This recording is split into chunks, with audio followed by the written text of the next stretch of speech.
Advocate Ullas Babu, ഇപ്പോൾ doctor A സമ്പത്ത് പറഞ്ഞു വരുന്നതിൻ്റെ ചുരുക്കം ഇത്രയാണ്. അതായത് മോദിക്ക് കനത്ത തിരിച്ചടി എന്നല്ല, അതിനപ്പുറമുള്ള വാക്കുകളുണ്ടോ എന്ന് അദ്ദേഹം ഇതിനിടയിൽ പരതുന്നുണ്ടായിരുന്നു.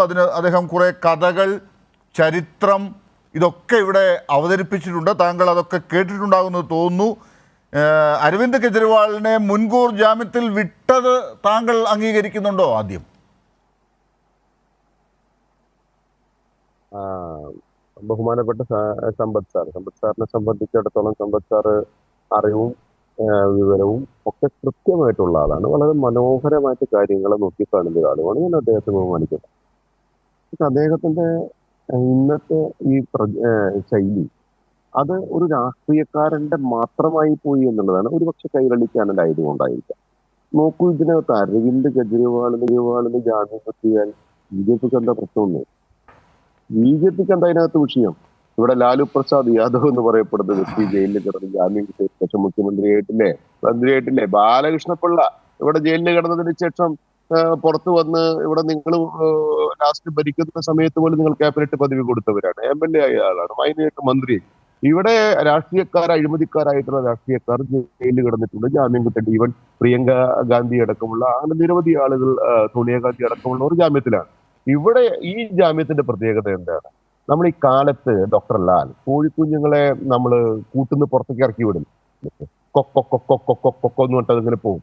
പോയി കഴിഞ്ഞ 6 മണിയാകുമ്പോൾ കൃത്യമായി വന്ന് കൂട്ടിൽ കയറും. അതേപോലെ തന്നെയാണ് ഇത്. 2-ാം തീയതി വന്ന് വീണ്ടും കയറണം അതിനകത്ത്. 2-ാം തീയതി ഇതെന്താണ്? പരോളിന് നമ്മൾ ജയിലിൽ കിടക്കുന്ന പ്രതികൾക്ക് പരോൾ കൊടുക്കും, കല്യാണത്തിന്, മരിച്ചാൽ ഇത്യാദി കാര്യങ്ങൾക്ക്. അതേപോലെ ഇടക്കാല ജാമ്യമാണ് എന്ന വ്യത്യാസമേ ഉള്ളൂ. കൃത്യമായി 1-ാം തീയതി കഴിഞ്ഞ് 2-ാം തീയതി തിരിച്ചു കയറണം. അതിന് കൃത്യമായി പറഞ്ഞിട്ടുണ്ടല്ലോ. ഇവിടെ രാഷ്ട്രീയത്തിൽ ഇന്ന് കോടതി എടുത്ത തീരുമാനത്തിൽ സുപ്രീം കോടതി പറഞ്ഞ ഒരു കാര്യം എന്താ ലാൽ കാണാത്തത്? എന്താ കാണാത്തത്? സുപ്രീം കോടതി പറഞ്ഞില്ലേ 9 തവണ നോട്ടീസ് അയച്ചിട്ട് നിങ്ങൾ വരാഞ്ഞത് ശരിയായില്ല, കൃത്യമായി പറഞ്ഞില്ലേ. 2, ഇദ്ദേഹത്തിന് CM-ന്റെ ഓഫീസിൽ കയറാൻ പറ്റില്ല. മുഖ്യമന്ത്രിയാണ് കേട്ടോ, ഓഫീസിൽ കയറാൻ പാടില്ല, കോടതി പറഞ്ഞിരിക്കുന്നു. സെക്രട്ടേറിയറ്റിൽ കയറാൻ പാടില്ല, മുഖ്യമന്ത്രിയാണ് കേട്ടോ, അദ്ദേഹം കോടതി കൃത്യമായി പറഞ്ഞിരിക്കുന്നു. ഫയലിൽ ഒപ്പിടാൻ പറ്റില്ല, ലഫ്റ്റനന്റ് ഗവർണർ അനുമതി കൊടുക്കാത്തതായിട്ടുള്ള ഒരു ഫയലിലും ഇദ്ദേഹം ഒപ്പിടാൻ പാടില്ല. കൃത്യമായിട്ട് ഒരു മുഖ്യമന്ത്രി ആയിട്ടുള്ള വ്യക്തി മുഖ്യമന്ത്രി ഓഫീസിൽ കയറാൻ പാടില്ല, സെക്രട്ടേറിയറ്റിന്റെ അകത്തേക്കേ കടക്കാൻ പാടില്ല. ഇത്യാദി കാര്യങ്ങളൊക്കെ പറഞ്ഞ് പ്രചരണത്തിന് പൊയ്ക്കോളാൻ പറഞ്ഞ് ഒരു നീതിന്യായ പീഠം ഇടക്കാല ജാമ്യം അനുവദിച്ചാൽ അത് മോദി സർക്കാരിന്റെ പരാജയമായി നിങ്ങൾ വ്യാഖ്യാനിക്കുന്നതാണ് ഇന്നത്തെ ഏറ്റവും വലിയ കോമഡി എന്ന് പറയപ്പെടുന്നത്. ഞങ്ങളെ സംബന്ധിച്ചിടത്തോളം അവിടെ കെജ്രിവാൾ എന്ന് പറയപ്പെടുന്ന ഒരു അഴിമതിക്കാരൻ, അഴിമതി ചെയ്തിട്ടില്ല എങ്കിൽ സുപ്രീം കോടതി CM ഓഫീസിൽ കയറാൻ പാടില്ലെന്ന് പറയും, CM-ന്റെ ഉത്തരവാദിത്തങ്ങൾ നിറവേറ്റാൻ പാടില്ലെന്ന് പറയും, സെക്രട്ടേറിയറ്റിനകത്ത് കയറാൻ പാടില്ല എന്ന് പറയും, സാക്ഷികൾ കാണുന്നതടക്കം അല്ലെങ്കിൽ പ്രസംഗിക്കുന്ന സമയത്ത് ഈ കേസിനെ പ്രതിപാദിക്കുന്ന അടക്കമുള്ള കാര്യങ്ങൾ പറയാൻ പാടില്ല എന്ന് പറയും. 1-ാം തീയതി കഴിഞ്ഞ് 2-ാം തീയതി കൃത്യമായിട്ട് റിപ്പോർട്ട് ചെയ്യണമെന്ന് പറയുമോ?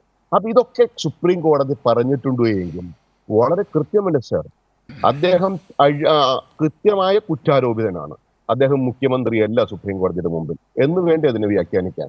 അത് സമ്പത്ത് സാറിനെ പോലെയുള്ള ആളുകൾ അങ്ങനെ തന്നെയാണ് വ്യാഖ്യാനിക്കുന്നത്. അദ്ദേഹത്തിന്റെ രാഷ്ട്രീയവും അദ്ദേഹം ഇരിക്കുന്ന സ്ഥാനവും ഒക്കെ സ്വാഭാവികമായിട്ട് അതിനെ വ്യാഖ്യാനിക്കാൻ പാടാത്തത് കൊണ്ടാണ് അദ്ദേഹം ഇതേപോലുള്ള രാഷ്ട്രീയമായിട്ട് അത് മോദിയുടെ ഒരു വീഴ്ചയാണ് എന്ന രീതിയിൽ കണ്ടത്. ഇത് മോദിയുടെ. ഉല്ലാസ് ബാബു മനസ്സിലാക്കിയിരിക്കുന്നത് ഈ അരവിന്ദ് കെജ്രിവാൾ എല്ലാ ദിവസവും രാവിലെ മുതൽ ഈ കൊക്കോ എന്നൊക്കെ വിളിച്ച് വൈകുന്നേരം ആകുമ്പോഴത്തേക്കും വീട്ടിൽ കയറണം എന്നാണ് കോടതി പറഞ്ഞിരിക്കുന്നത് എന്നാണോ? അതോ അല്ലാതെ അദ്ദേഹത്തിന് എന്തെങ്കിലുമൊക്കെ അവകാശങ്ങളുണ്ടോ? ഞാൻ പറഞ്ഞത് അതല്ല, അതൊരു ഉദാഹരണമാണ് ഡോക്ടർ ലാൽ. ഞാൻ പറയുന്നത് ഒരു ഇത്ര സമയം കഴിഞ്ഞാൽ സ്വാഭാവികമായിട്ട് അദ്ദേഹത്തിന് 2-ാം തീയതി അദ്ദേഹം റിപ്പോർട്ട് ചെയ്യണമേ. അല്ലെ, തെറ്റുണ്ടോ ലാൽ? അത് ഞാൻ ഇതിനിടയ്ക്ക് ഇപ്പൊ ഈ കേസ് പോലും ഞാൻ മനസ്സിലാക്കുന്നത് അരവിന്ദ് കെജ്രിവാൾ മുൻകൂർ ജാമ്യം ആവശ്യപ്പെട്ടിട്ടില്ല. ഇതിനിടയിൽ ഇനി പല നിയമ പോരാട്ടങ്ങൾക്കുമുള്ള അവകാശങ്ങളും അവസരങ്ങളും ഉണ്ട്. ഡോക്ടർ ലാൽ ഒരു ചോദ്യമല്ല, ഉല്ലാസ് ബാബുവിനോടുള്ള എല്ലാ സ്നേഹത്തോടും ചോദ്യമല്ല, ഇടപെടുകയല്ല.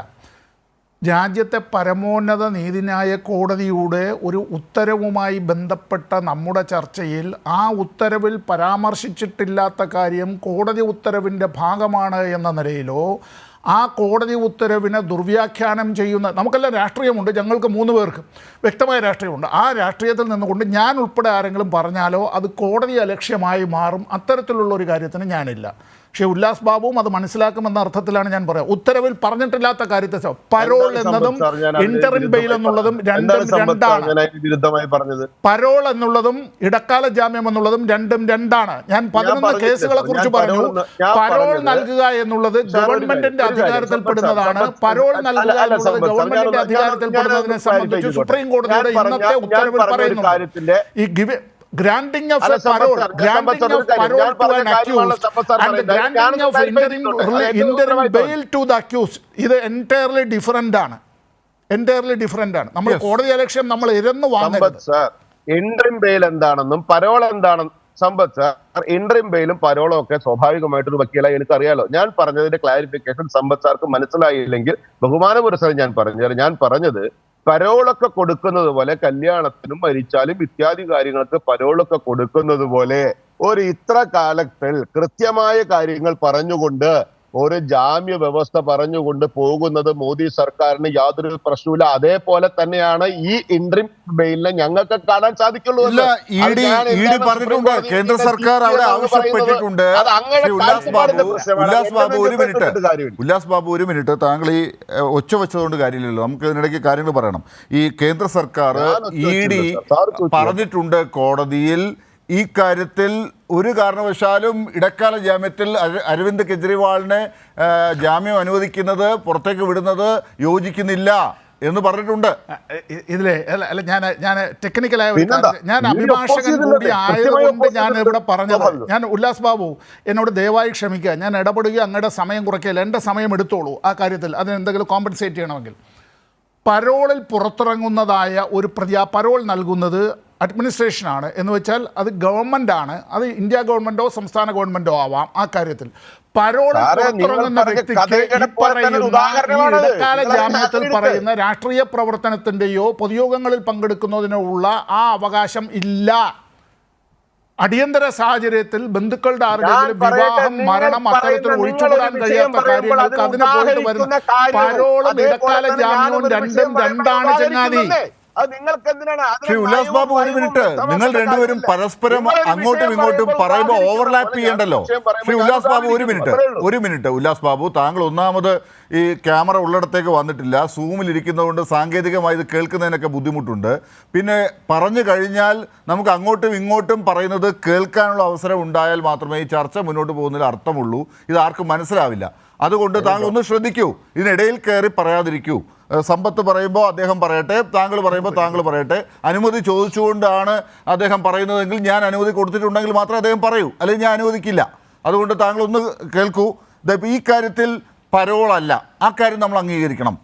അതുപോലെ ഇടക്കാല ജാമ്യത്തിൽ അദ്ദേഹത്തിന് തെരഞ്ഞെടുപ്പ് പ്രചരണത്തിൽ പങ്കെടുത്തുകൊണ്ട് രാഷ്ട്രീയ പ്രവർത്തനം നടത്താനുള്ള എല്ലാ അനുമതിയും അവകാശങ്ങളും അനുവദിച്ച് കൊടുത്തുകൊണ്ട് കേന്ദ്ര സർക്കാരിനോട് കോടതി പറഞ്ഞിരിക്കുന്നത് നിങ്ങൾക്ക് എന്തെങ്കിലും പറയാനുണ്ടെങ്കിൽ അത് അവിടെ പറഞ്ഞ് കെജ്രിവാൾ പറയുന്നതിനെ തടയാൻ ഞങ്ങൾ തയ്യാറല്ല. നിങ്ങൾ അവിടെ അദ്ദേഹം പറയുന്നതിന് മറുപടി പറയാൻ ശ്രമിച്ചുകൊള്ളൂ എന്നാണ്. അതായത് കൃത്യമായി അദ്ദേഹത്തിന് മുഖ്യമന്ത്രിയുടെ ഓഫീസിൽ പോകാൻ കേസിൻ്റെ പ്രശ്നമുള്ളത് കൊണ്ട് തടസ്സമുണ്ട്. പക്ഷേ ബാക്കി ഒരു പ്രവർത്തനത്തിലും അദ്ദേഹത്തിന് ബുദ്ധിമുട്ടില്ല. അത് നിങ്ങൾക്ക് ബുദ്ധിമുട്ടുണ്ടാക്കുമോ? ഇതാണ് ചോദ്യം. കൃത്യമായിട്ട് ഡോക്ടർ ഇനി ഇടപെടില്ലല്ലോ. ഞാൻ സമ്പത്ത് സാറ് പറയുന്ന കാര്യത്തിൽ വളച്ചൊടിക്കണ്ട എന്നുള്ളത് കൊണ്ടാണ് പറഞ്ഞത്. അതങ്ങനെയല്ല.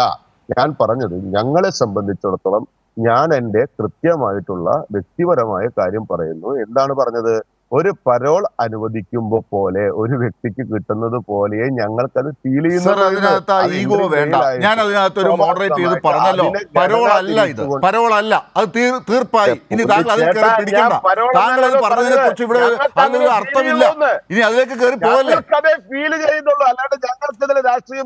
ഇത് പരോളല്ല, ഇത് പരോളല്ല, മുൻകൂർ ജാമ്യമാണ്. പ്രചരണം നടത്തിയാലും ഭാരതീയ ജനതാ പാർട്ടിയെ സംബന്ധിച്ച് തെരഞ്ഞെടുപ്പിൽ ഒരു ചൂക്കും സംഭവിക്കാൻ പോകുന്നില്ല. ലാലെ, നിങ്ങൾ ഇങ്ങനെ വെള്ളം വെച്ച് അരിയും പരിപ്പും വേവിച്ചുകൊണ്ട് ഒന്നും നടക്കാൻ പോകുന്നില്ല.